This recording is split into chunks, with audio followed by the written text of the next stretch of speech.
Hello and welcome to Trading the Trend. My name is James Boyd. Alongside of me, my good friend Brent Moore is in the chat. We welcome him. We welcome all of you here as well. Elena, Prakash, Dean, Fayez, and many others. Welcome to all. This is a live session. It is also being recorded as well, and I'll share with you in just a moment where that playlist is, where you can bookmark it and actually go back and also watch previous episodes. So the question we always ask ourselves every Thursday is, what trends are you riding? Now, you might be paper money trading, fine. Some of you actually might be doing real money trading, fine, okay? Our goal is really to find the trends in the markets. Which indexes are trending, which sectors are trending, which stocks are trending, and then practicing using, in the paper money format, stock and options to try to ride those trends. Now, some of those trends we'll look at will just be 2 to 3 days or 2 to 3 weeks. Some we might even look for trends maybe 2 to 3 months and longer. Some trends might even go longer than that. So we'll talk about different lengths of trends and also stock and option examples. Don't worry whenever you come to a class and you're not going to know everything, okay? Else, why would you come to the class if you already knew everything? You're going to learn some things new here today. You're going to say, I know those things. Great. Just keep coming, try to fill in the gaps. Now, just real quick as we get started, remember as we get going, you could follow myself on X at James Boyd CS, at Brent Moore's CS. You could follow us there. And I'll show you those handles in just a moment, and I'll share that link with you. Brent, make sure you put yours in the chat as well so they can see how to find you after class as well on X. Now, remember, when we talk about stocks, which we will, when we bring up options, options carry a high level of risk, not suitable for all investors. Now, in our examples of options, they will not be super complex options. They're going to be more basic options like covered calls or cash secured puts or verticals, right? Probably the hardest option that we'll talk about here today as a follow through to Pia's question from yesterday is like a call or strategy, which is a covered call, okay, to a degree. Now, also remember that the information here is provided for general informational purposes only. Schwab does not recommend the use of technical analysis as a sole means of research. Investing involves risk, including loss of principal. And also remember, when we talk about our examples here today, we're going to start off by looking at the markets first and prices. We'll talk about sectors. We need to know that because if I can see which markets are trending, which sectors are trending, it's probably going to tell us where we could look, okay? Now, in our examples, we'll look at some past trade examples, but also some new ones as well, okay? Now, first off, let me actually just bring up the good old platform here. And what I'm going to do is I'm just going to go to the Market Watch, which we normally do. We're actually looking at the Thinkorswim platform, the software-based version. And what I'm going to do is I'm just going to bring up the indexes, okay? Now, we're on the Market Watch, okay, tab. I'm underneath quotes, and I just made a list of indexes, okay? The columns you can adjust to whatever information you want to see. This is what I want to see, okay? Now, what we're trying to really kind of assess here is just kind of what do we see in the indexes. Dow is up 233, okay? S&P is up 14 points, and you're going to see SOX again. My gosh, it seems like the same thing. It's like Groundhog's Day, but some of you aren't sick of it. SOX or semiconductors up 41 points, and the Russell, that also kind of seems like Groundhog's Day, another 16. These are about 0.75%. The VIX again down, okay, into the 15s. My gosh, can we get a 14 handle here?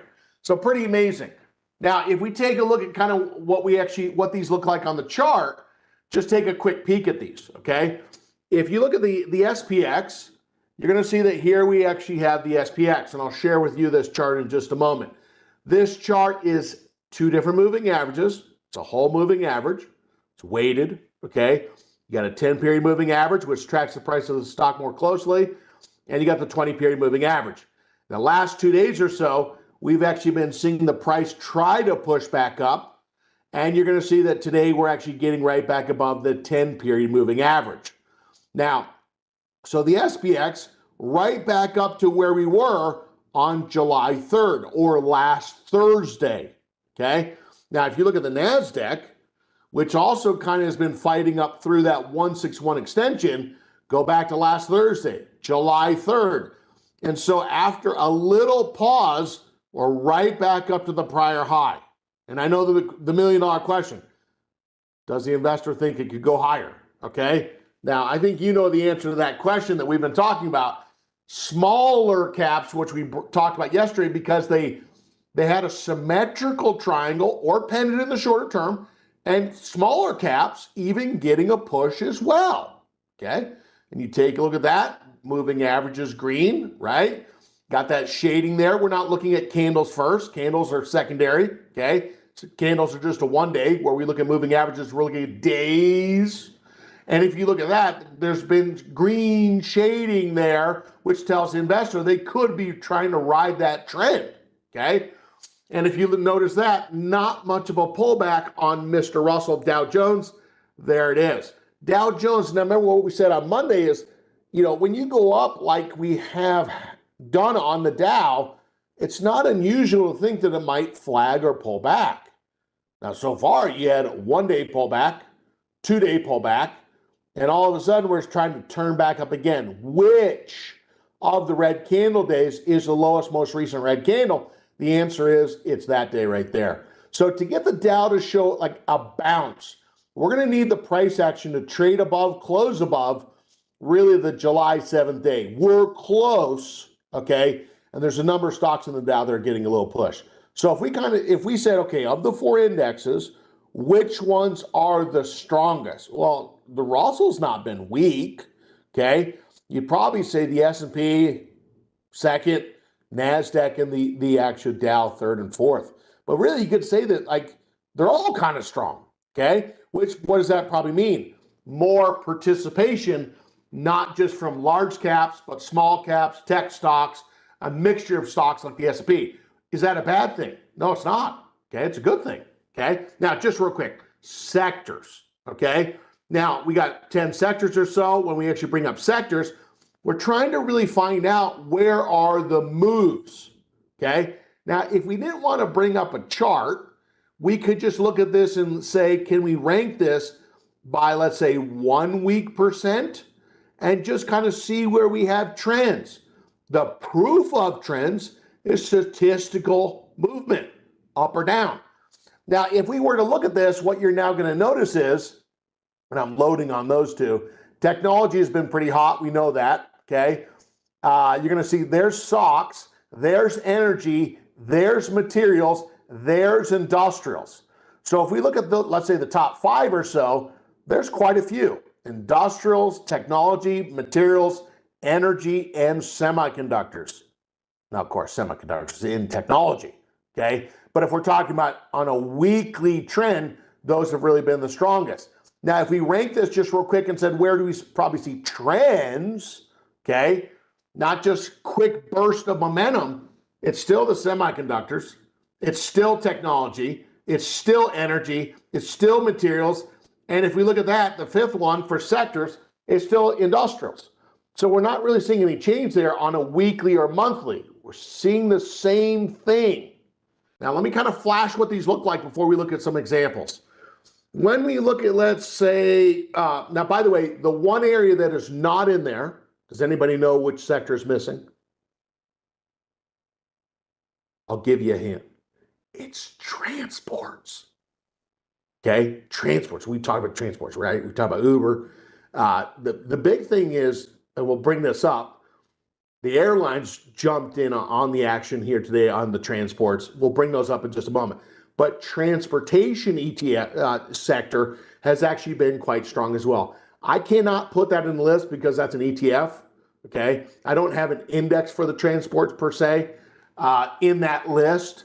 You might, okay? There you go, okay? Now, you got to also remember something with sectors or maybe a product that's tracking the index.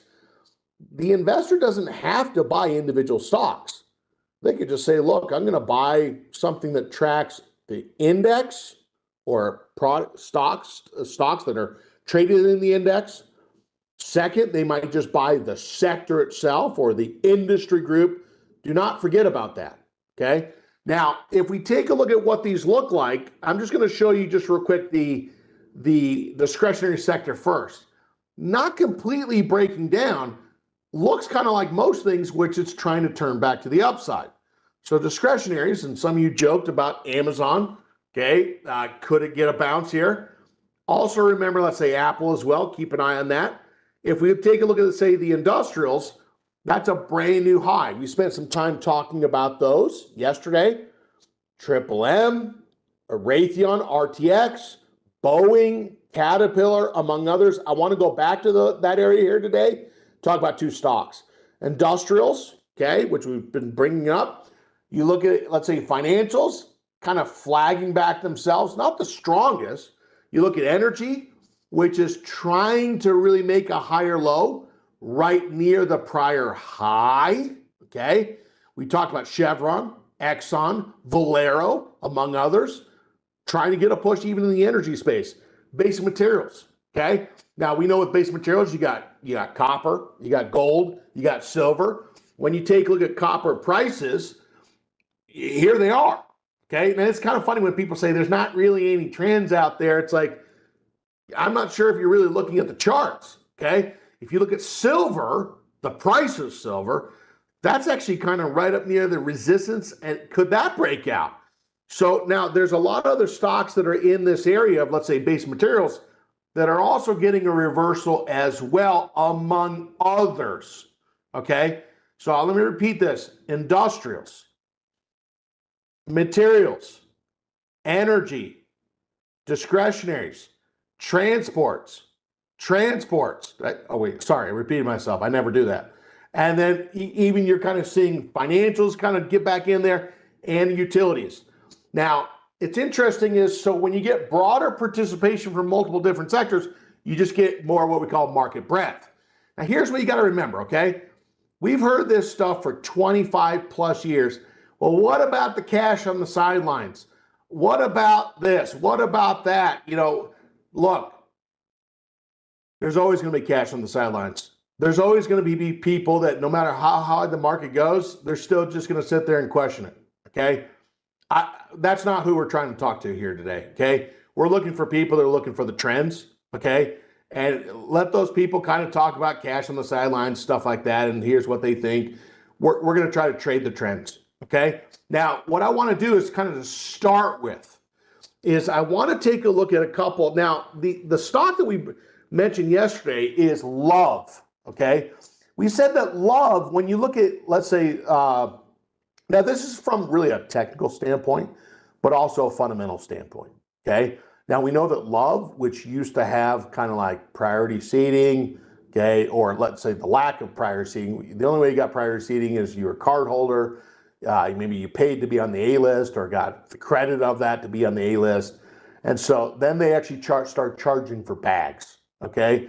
And so what you're gonna see is, if I go back to a 3-year weekly chart, we're kind of getting out of this little, over the last year and change, some areas of resistance. Now, you got to think about something. If all of a sudden you're charging people a $35 bag fee, where does that money go? Okay, well, it increases the revenue. And also the other part of this is, could it also increase the earnings per share? Well, you increase the earnings per share, it actually makes maybe potentially the stock more attractive. Okay, now if you go back to this and we look at the 1-year daily, we gapped up this morning. And we talk about gaps quite a bit, right? We closed higher. Let me zoom in. We closed higher yesterday. That was that green dot there, close above the high of the low day. So even at the end of yesterday, when you look at the red candles, that closed above the high of the low day of those two red candles. Which red candle was the lowest? The simple answer was, it was the 7th. And then today was just a gap. That means that someone saw that hold, close above the high of the low day, and they put those orders in last night or this morning, causing the stock to gap to the upside.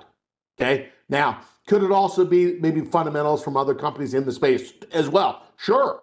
Okay. Now, what I want to do first is, let's say the investor said, James, I think the stock is a little high, but I like the setup. I like the investor says this, not me.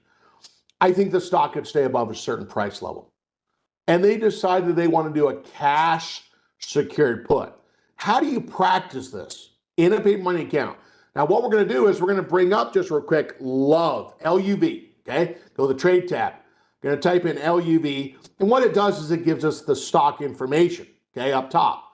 So not too hard. I want to do a trade, okay? Click on the trade tab, type in the symbol, nothing unusual, and press enter. Loads of stock information. If you would like to see other information, you can also click on that little caret right there, and it expands to other information as well, which is customizable. Now, you're also going to see that down here below, we got the options. We're going to go to the 15 August with 36 days left. So it's the 15th of August, the expiration, 25 short for 2025, okay? And that's the number of days remaining and the number of shares that are in the contract. Now, let's say the investor said, James, I think we could actually go up higher here. And what I want to do is I want to and I'm going to do something on purpose, okay? If the investor said, I'm pretty bullish on the stock, normally I would sell something that was out of the money or a strike below the current stock price, but I actually want to go at the money. The at the money strike typically will have a delta right around maybe, let's say, 50-ish, okay? Which is telling us 50% chance the stock will be below the strike or above the strike at expiration. It's also telling us approximately the stock goes up or down $1. How much does the option price move by? So think of it as a conversion for the first dollar move, okay, between the stock and the option. What we're going to do is we're going to click on the 158. Now, if you click on the 158, it's that we're selling the what? The put. Selling the put. When you sell the put, bullish strategy. So the investor is saying, look, I'm going to sell one contract, okay, which represents 100 shares. And the investor is saying, look, I'll be the buyer of those shares at the strike price from now to expiration. Now, they're not probably going to commit for free. And this is what the premium is. If we move the premium or try to get to that 161, we're saying, look, to commit to buy those shares in the paper money account at the strike price, this is the premium that we want to receive up front. Now, you got to remember, these are American style options here, okay? American style options just means they could assign you, and assign you these shares means the investor buys the shares at the strike price, not just expiration, but even could be before. So you got to have a genuine interest in, does the investor really want to own the shares? Because if they didn't really want to own the shares, why would they ever do this strategy if they understood what the strategy was? Now, we're going to go confirm and send. And what I'm now going to do is I'm going to put this right in the margin account. I'm a little skeptical that IRA can handle too many more positions, as we saw yesterday. So I'm going to put it in the margin account. Now, what you're now going to notice is we get a credit if we can get filled at that price, less the commission, and the net credit less the commission you're going to see is right there. Send the order. Trade number one here is Southwest Airlines, a cash secured put. It's really a trade on the direction, time decay, volatility contraction. Now, I'm not going to get into this, at least here. If we had a little bit more time, if you go back and look at, let's say, UAL, that was the example we talked about, which is kind of a better example of a basing pattern reversal, okay? UAL is more of a continuation. And if you look at something, let's say, like Delta, that is actually really kind of the same idea as UAL, really a basing pattern reversal. Meaning it's not like up at the high and making a brand new high. It's coming off a bottom and trying to reverse. Okay? Now, let's kind of come back to this just real quick, okay? Now, the comment I'm going to actually go to just real quick. Just another one I want to bring out. We talked about Triple M yesterday, okay? 3M. And if you look at 3M, that's what I mean by a continuation. And we kind of said that one yesterday kind of looked like inverse head and shoulder, but it was kind of at a high, not a low. And kind of that's one that's actually kind of pushed itself to the upside. Now, you might have noticed when we actually looked at, let's say, Love, it's a lower dollar stock, and the premium was a little bit less. Percentage-wise, it was still pretty solid, but wonder if you were going to do that strategy on a bigger dollar stock. Well, let's go look at a stock like MicroStrategy that's a bigger dollar stock. Now, some of you that are watching this are saying, James, when you look at indexes at highs, stocks on a majority basis tend to be at a higher price level. Well, I can't buy that many shares. Or I I could learn about different strategies to try to take advantage of the trends, okay? Now, the one thing I'm going to do here is with MicroStrategy, we've been talking about that new asset class, okay, that has been grinding to the upside, the correlation between MicroStrategy, and by the way, if we go to the analyze and we look at fundamentals for just a moment, you're going to see what do they do, okay? They provide artificial intelligence powered enterprise analytics software, so they do AI. We know a lot of times when people do AI, they might consider that new asset class we've been talking about. And we kind of talked about maybe why. Okay, so it's not a perfect correlation of the new asset class, but we've been talking about companies that have actually put some of their cash into that new asset class. Okay, now what I'm going to do in this example is I'm going to go back to just real quick. So this is a stock that kind of ran to the upside, pulled back, consolidated, and then it's pushed right back to the upside. Now, I know exactly what we're probably thinking. Well, I'm going to wait until we get above that old high. Look, if we had $1 for every time someone said that, someone might be a paper money millionaire, okay? Some people say, look, I ain't going to wait until I get above that 421. I'm going to get in now thinking that it's probably going to get above 421. Or they might say, look, I'm going to buy some position here, thinking it could break out, and I'm going to have the other remaining position, capital. If it breaks above 421, I'm going to get in the remaining half. So you kind of might say, James, I'm going to do both, okay? Now, for our example, what I'm going to do is I'm just going to do a short put vertical, speculating in this paper money account that the price could break out of resistance. Now, what we're going to do is we're going to go look and see. I don't know what the options are. Not today, okay? I'm going to bring up MSTR. And what I'm going to do is I'm going to go to the trade tab, and I'm going to look and see, for example, MSTR, there it goes. What are the options like? Well, so first thing what you're going to notice is the implied volatility is a lot higher than what we saw in the previous example of Love, Southwest Airlines. So this is looking at the annualized volatility, okay? This right here, this plus or minus 71, that's actually saying they think the stock could go up or down $71 from now until expiration, which is in 36 days. That's not annualized, that's actually dollar movement, okay? And now if you take a look at this, what we're going to do is we're going to change the number of strikes. So we're going to look down on the table. So when we look at volume, these are the number of contracts that were bought or sold. They're not netted off, okay? So in other words, if someone bought 100 contracts, it's 100 contracts. If someone goes out and sells 100 contracts, that's 200 contracts now total. They're not netted off. The higher the volume on the option contracts, the more activity. So the volume is looking at activity of buys and sells. Now, what I'm going to do in this case is we're going to come down to, let's say, that 400 strike, and we're going to sell the put on that. Now, we're going to sell the put, but at the same time, we're going to buy a put below, and this just really creates what we call a vertical spread.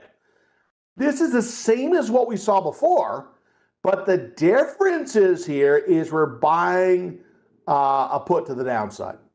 Now, we could do the 400 and the 395, but if we said, look, I want the 390 because that's where I saw a little bit more open interest. So the question now becomes, well, how is open interest different than volume? Well, volume is today, okay, today. And what you're going to see is the open interest is that's the number of contracts that are still open, and have not been exercised, okay? So this could be future liquidity if people start closing these positions, the contracts, okay? So the higher number of contracts, the bigger pool of options that are out there that could be closed and they exit completely, or they roll a position to a different expiration. So what is the investor like? The answer is more, right? The higher the volume, typically the tighter the bid-ask spread. Why do you care?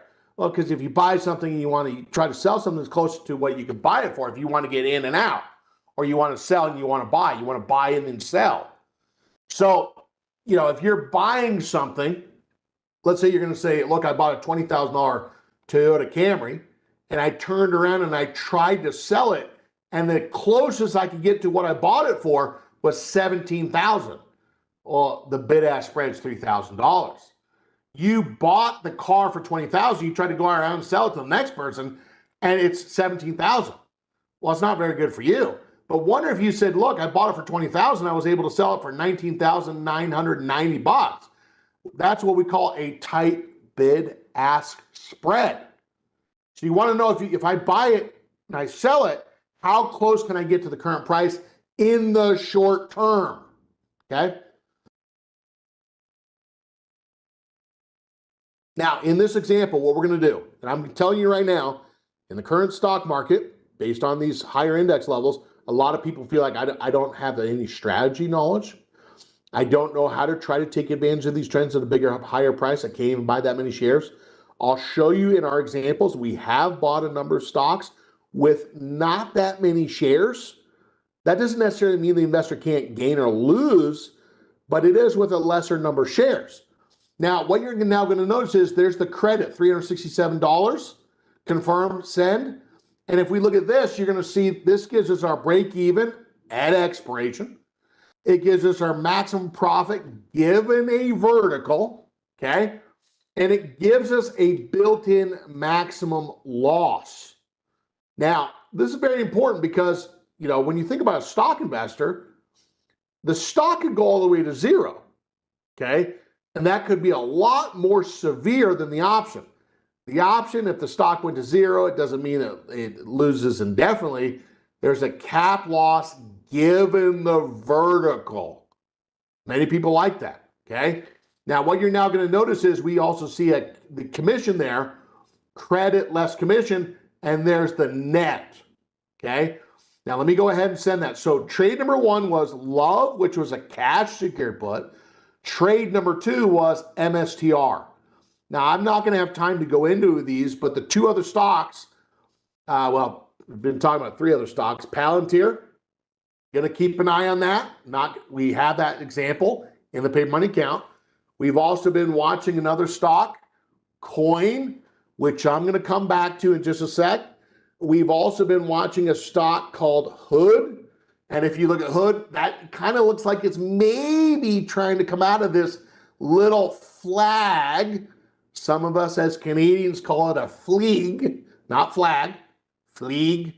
And you're going to notice some investors might say, James, is that a hammer or a hanging man? I don't care what you call it, okay? This is just something that's breaking out of resistance. And what you're noticing is the intraday low right at the diagonal old resistance. Is that turning into a new support? Oh my gosh, there's so many stocks to look at. Which one could we look at first? Now, hold on for just a second, okay? Hold your horses. Now, I want to kind of share this chart with you for just a second, okay? Now, let me share this grid with you. Let me show you how to put this grid, okay? Now, what I'm going to do is the grid that I just sent to you. At the very top right of your chart, you're going to see where it says setup, okay? Setup. We're going to go to open shared item. And what we're going to do is do Command V, okay? Now, shared item URL, and we're just going to say preview it, okay? So wait, how did you get here again? Go to the very top right where it says setup, okay? Click on it. Open shared item. Hit it. Now, copy and paste what I sent in the chat and then preview it. And then once this is saying someone sharing with you these charts, let's say import. Now, when I import this, what it's going to do is it's going to bring up those charts here. Okay. Now, let me just kind of make this a little bit bigger so we can see this. Okay. So if I open this up, I got these 5 charts. Which one do I look at first? Well, let's look at the first one first. How do I actually click on the first one first? You're going to see that if I click on the 3 lines, which is right there, it's going to say maximize sell. Now, if I go down to where it says maximize sell, click, and that's going to give us the chart that we've been working with. Notice there's a forward button. Goes to the next chart, goes to the next chart, goes to the next chart, and goes to the next chart. So then if you said, well, how do I get back to the first one? Just rotate through it. That's all. Okay. So that's how to put it on there. You want to save it to yours, which would be a good idea, or you could add to it or customize it to your liking. Just go down to where it says save style, go style, and then save style. So that's not too bad. All right. Now, what I want to do just real quick is let's also go back to, I want to bring back up. So the trade one we did was love. Second trade we did was MSTR.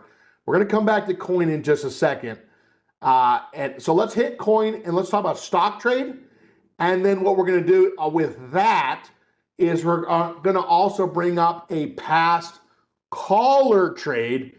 Got 2 examples of callers, and we're going to talk about the management of those after a pullback and maybe how does the investor consider exiting those positions. So let's kind of click on the 3 lines again. We're going to go to maximize sell, and we're going to bring up the stock coin. Okay. Now, if you said, well, where can I also see the fundamentals on this? If you wanted to look at the numbers, go to analyze, fundamentals. And if you said, where can I see those fundamentals? You're now going to see that we can see the information right here. Just scroll down and we can see that data right there. Okay. Now let's bring back up the chart for just a moment. If I back this chart off for a second, this is kind of what we call a continuation pattern. Okay. Now, if we look at this continuation pattern, most of the touches were right around 340. Okay. Right around 340. What we want to pay attention to now is, okay, we got above 340, we pull back to the 340 and then bounce to the upside. What we're going to do now is let's practice a stock trade. Some of you might be like, well, you know, I practice in the paper money account options, but what about something I know right now? I know about stocks. So this is where we kind of pull back on the price. We ran back and then we pulled back. So when we're looking at this, we're looking to see how are the moving averages going green again. And what you're going to now notice is the 10-period moving average, it went from red to green. And this is very complicated. It's a joke. We just call that number 1. If someone said, I want to get in the shorter term without not a whole lot of confirmation, some investors say, I'm going to get in when that line goes green. Okay, especially if we just made a stock, we just made a recent high, because they're thinking that's probably like we made a recent high after an uptrend, pull back, the line goes red to green. Some investors say, I'm trying to buy the bounce.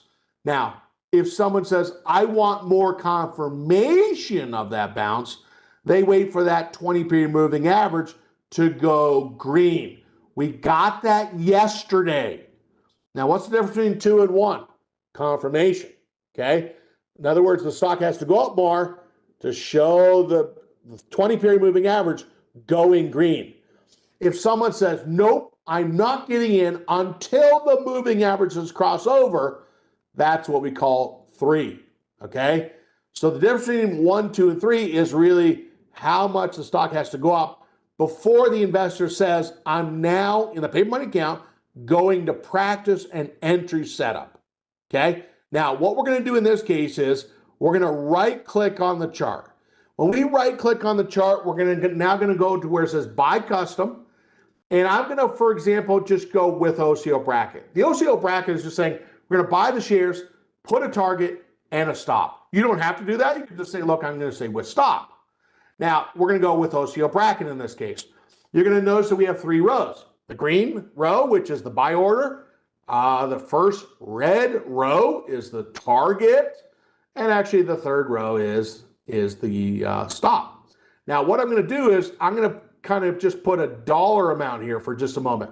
One of the investors said, you know what, James, I can really invest about $2,500, but that's really what I can do as far as my position size. Well, that's going to be about 6 shares. So if I said, hey, we're going to buy 6 shares, okay? Now don't laugh, because I'm going to show you, you could still make hundreds of dollars, and I'll show you this, but you could also lose hundreds of dollars. You could make 1,000, you could lose 1,000. Do not think that if you only buy 6 shares, it still doesn't move, because that is ludicrous. Because if you went back into the example, what we did before on even these lower price dollar stocks, example given coin, we bought 9 shares. That was a week ago, 9 shares, and that's up $260, okay? 9 shares. And that, if I click on that, we can see that it was purchased a week ago, and there it was, okay? And it's only been a week. So you got to remember is if you're only buying 9 shares, it means that it's probably a higher price dollar stock. And if it moves 20, 50, 80, 100 points, etc., it could have a big gain or a big loss, okay? So don't think that a couple shares, you can't really move. That's not true. Now, we're going to go day to GTC, day to GTC. Now, just remember how the stop works, okay?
Yep. Back? Okay. So thank you for the patience on that. What we were talking about, we were saying if we looked at a support, let's say we use 357. If we actually set the stop less 2%, it's going to give us 350.15. Okay. Now that number, if I type in 350, 350, let's go back and confirm that, 15, it's saying if the stock goes to that price or less, sell the stock. Now you got to be understanding of what a stop is. It's a market order. Okay, so if we go to that price or less, it's going to trigger to sell. The risk is it could be for less. That's a big deal. So you're going to need to know if we have volatile markets or bad news on the stock itself. That stock gaps down to 345, it could fill at 345. Gaps down to 340, could fill at 340 and or lower. So it's very important you understand a stop is not buying a put, okay? Now, if we talk about the target price, where does the investor think the stock can go up to? Now, just for time's sake, okay, because I want to go back to the caller example that we talked about. If I said, hey, James, I've learned a lot about Fibonacci, okay, and I'm half Italian anyway. But if I looked at this, if we said, hey, I'm going to go back and kind of take from the previous high, and I'm going to go back down to where we actually went with this recent up move started from. Well, we had a prior high right there at 373 or so.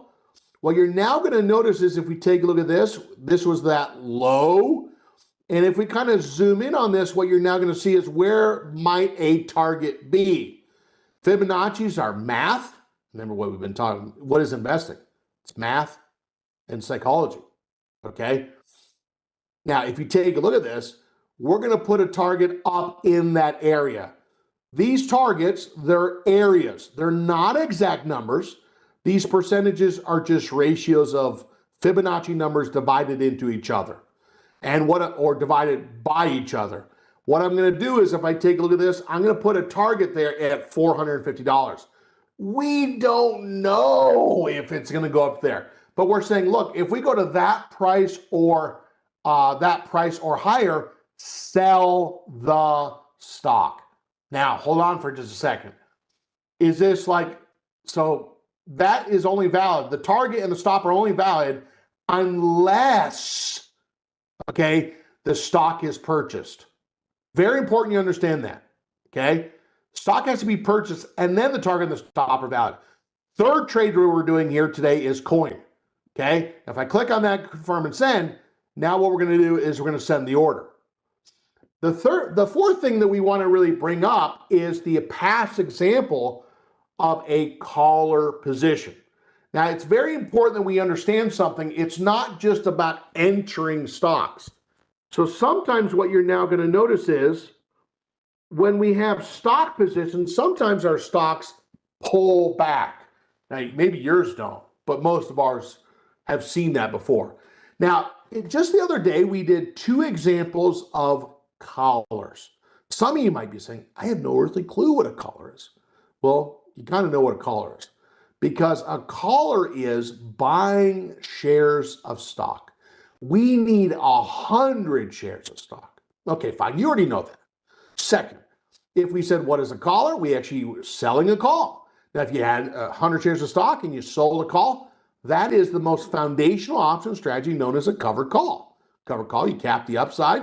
But in terms of capping the upside, agreeing to sell the shares at 185, you want an upfront premium. The covered call strategy is the most elementary strategy outside probably buying a long call. Okay. Now, probably maybe the more difficult portion of this, but how difficult, is the investor is using that call premium to buy the downside protection.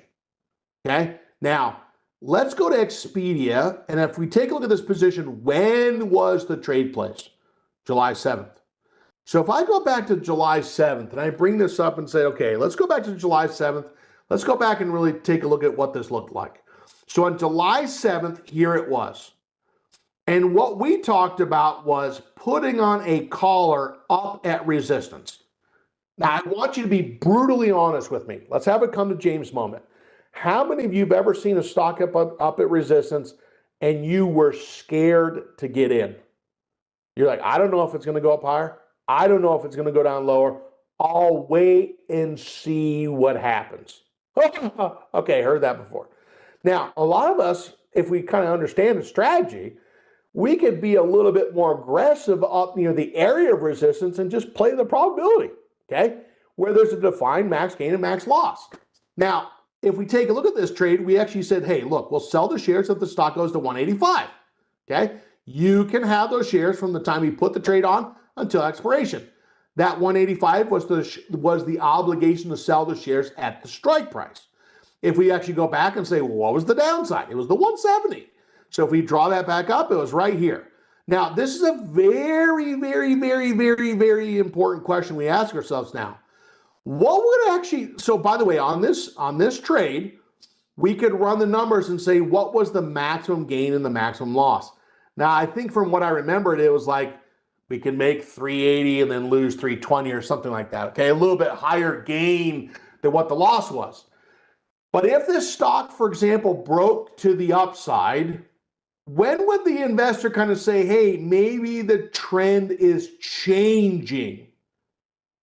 What would they want to see? Now, you got to remember something here is when you take a look at this, when you look at a collar piece, you're really saying that, hey, look, if we break out of resistance, this trader really only has a delta of 36. Well, what would you want to do to make this trade even a higher delta? Well, the investor might say, well, James, I want to look at the short call and the long put, which of those really has the higher negative delta? And a lot of people will say, well, I got to get rid of the put. I got to get rid of the put. I got to get rid of the put. But actually, you got to think about something. The put doesn't really have that high delta. Which side of the trade is kind of a higher negative delta? And the answer is it's the short call piece. That's also the cap. Now, if we look since what, Friday that we put this on, the net of this trade is we're up 377.5 since what, Friday, the 7th, okay? So what has happened since? And this really gets down to the brass tacks. If the stock breaks to the upside, does the investor have to do anything? No. If the stock goes to that strike or near it, or actually, let's say, higher than the short strike, does that guarantee that the shares are going to be taken? No. Okay? Now, some investors, what they do is they say, James, if it breaks out, what that investor might do is they might say, James, I'm going to buy the callback. That way it releases the obligation and it puts the position back at a higher delta. If someone said, James, I want to do that, well, we would just need to buy the callback. How does the investor buy the callback? Pretty simple. Right-click on the call itself, create closing order, and buy the callback. What does it leave you with? The shares in the long put. And the investor is now trying to trade the upside. I got to wrap it up right here, but I just wanted to get to that. Okay?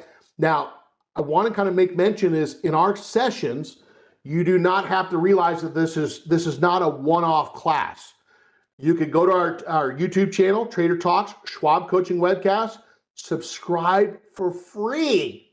Now, our class, Trading the Trend, has a playlist. This is like watching your favorite TV shows. And what you're now going to notice is this will actually give us, let me send that one more time. This will actually give us the playlist for our class. And if you said, where can I also see, for example, other classes or a schedule of what is taught, this is the schedule as well, okay? So make sure you join us and realize we have other classes, other topics throughout the day and the week as well. Now, I'm out of my time here today. Stay tuned for our next webcast coming up right at the top of the hour. Thank you so much for your comments and your participation. Remember, with what we discussed, it was done for example, illustrative purposes only, and this has been the class on Trading the Trend. Have a great day, and we'll see you again at the top of the hour. Bye-bye.